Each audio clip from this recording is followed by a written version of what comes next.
ഞങ്ങൾ യഥാർത്ഥ വിധിയിലേ വിശ്വസിക്കുന്നുള്ളൂ. Exit poll ഫലങ്ങളെ ഒന്നുമല്ല വിശ്വസിക്കുന്നത്.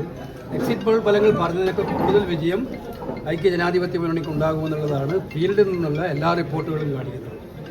ഞങ്ങൾ കഴിഞ്ഞ കുറേ ദിവസങ്ങളായിട്ട് സ്ഥാനാർത്ഥികളുമായിട്ടും തിരഞ്ഞെടുപ്പ് നടത്തിയിട്ടുള്ള ഓർഗനൈസേഴ്സുമായിട്ടും ഒക്കെ തന്നെ സംസാരിച്ചു കഴിഞ്ഞപ്പോൾ ഞങ്ങൾക്ക് മനസ്സിലാക്കാൻ കഴിഞ്ഞത് വലിയ ഭൂരിപക്ഷത്തോടെ വിജയിക്കാൻ കഴിയും. എക്സിറ്റ് പോളുകളെ അതിജീവിക്കുന്ന വിജയമായിരിക്കും. എക്സാക്ട് ഇതിനേക്കാൾ വലിയ വിജയമായിരിക്കും ഉണ്ടാകും. 100 എന്നുള്ളതായിരുന്നല്ലോ. അതായത് നിങ്ങൾക്ക് ഇപ്പോൾ കണ്ണൂരിൽ നിന്നുള്ള നിങ്ങൾക്ക് അറിയാമല്ലോ, കണ്ണൂരിലടക്കം അത്ഭുതങ്ങൾ ഉണ്ടാവും. അല്ല 100 എന്നുള്ള ഒരു ആത്മവിശ്വാസം അല്ലല്ല, ദേശീയ ഞങ്ങൾ എക്സിറ്റ് പോളുകളുടെ കാര്യത്തിൽ ഞങ്ങൾ കഴിഞ്ഞ കുറേ നാളുകളായിട്ട് തന്നെയാണ് എക്സിറ്റ് പോളുകളെ ഞങ്ങൾ കഴിഞ്ഞ കുറേ നാളുകളായിട്ട് എടുക്കുന്ന നിലപാട് തന്നെയാണ്. എക്സിറ്റ് പോളുടെ ഫലങ്ങൾ മാത്രം വെച്ചിട്ടല്ല ഫലങ്ങൾ വരാറുള്ളത്. അത് കൃത്യമായിട്ടും അതിനെ മാത്രം ഡിപ്പെൻഡ് ചെയ്തുകൊണ്ടല്ല ഞങ്ങൾ മുന്നോട്ട് പോകുന്നത്. അത് ഈ കേരളത്തിലെ ഫലങ്ങൾ വെച്ച് മാത്രമല്ല. ഈ എക്സിറ്റ് പോളിന്റെ ഒരു വലിയ തരംഗം UDF തരംഗം കാണുന്നില്ല, അതൊരു ആശങ്ക ഉണ്ടാക്കുന്നുണ്ടോ? അല്ല, അതാ ഞാൻ പറഞ്ഞത്, ഞങ്ങൾ കണ്ടത് തരംഗം തന്നെയായിരുന്നു.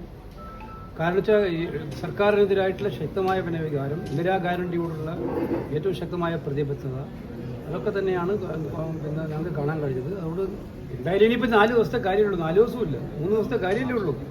അത് വരുന്നവരെ കാത്തിരിക്കാം. നമ്മളിതിനകത്ത് തലമുണ്ടാക്കുന്ന കാര്യം 4-ാം തീയതി ഞങ്ങൾ വളരെ ശുഭപ്രതീക്ഷയോടെ നിൽക്കുകയാണ്. 4-ാം തീയതി UDFന്റെ ദിവസമായിരിക്കും. വെള്ളാപ്പള്ളി നടേശൻ UDFനെ വീണ്ടും വിമർശിച്ചു. ഞാൻ അത്തരം കാര്യങ്ങൾ ഞങ്ങളിപ്പോൾ ഒരു തീരുമാനം എടുത്തിട്ടുണ്ട്. പാർട്ടിയുടെ തീരുമാനമാണ്, AICCയുടെ നിർദ്ദേശമാണ്. ഇത്തരം കാര്യങ്ങളിൽ ഒരു ചർച്ചയ്ക്ക്, തുറന്ന ചർച്ചയ്ക്ക് വേണ്ട സാഹചര്യം വേണ്ട എന്നുള്ളതാണ് തീരുമാനം. അതനുസരിച്ച് മാത്രം മറ്റു കാര്യങ്ങളെക്കുറിച്ചൊന്നും പറയാൻ ഉദ്ദേശിച്ചില്ല.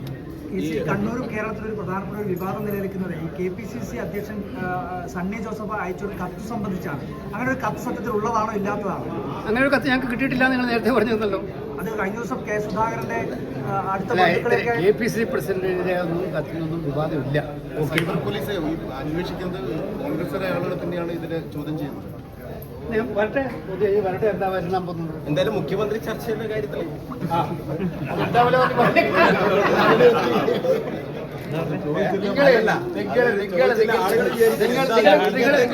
പ്രതിപക്ഷ നേതാവിനെ കുറിച്ച് ചോദിക്കാത്തത്?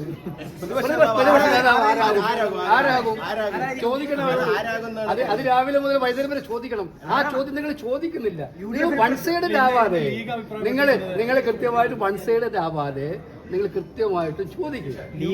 കഴിഞ്ഞ 10 കൊല്ലമായിട്ട് ഭരിച്ച മാർക്സിസ്റ്റ് പാർട്ടിയുടെ ഗവൺമെന്റ് അധികാരത്തിൽ നിന്ന് പുറത്തേക്കുള്ള വഴിയിലാണ്. അപ്പൊ ആരാണ് ഇനിയുള്ള കാലം അവരെ നിയമസഭയിൽ നയിക്കുന്നത്? അതാണ് കേരളത്തിലെ ഏറ്റവും പ്രധാനപ്പെട്ട പെർട്ടിനന്റ് ചോദ്യം. അത് നിങ്ങൾ ആരും ചോദിക്കുന്നില്ല. ആളുകള് അമ്പലത്തിലൊക്കെ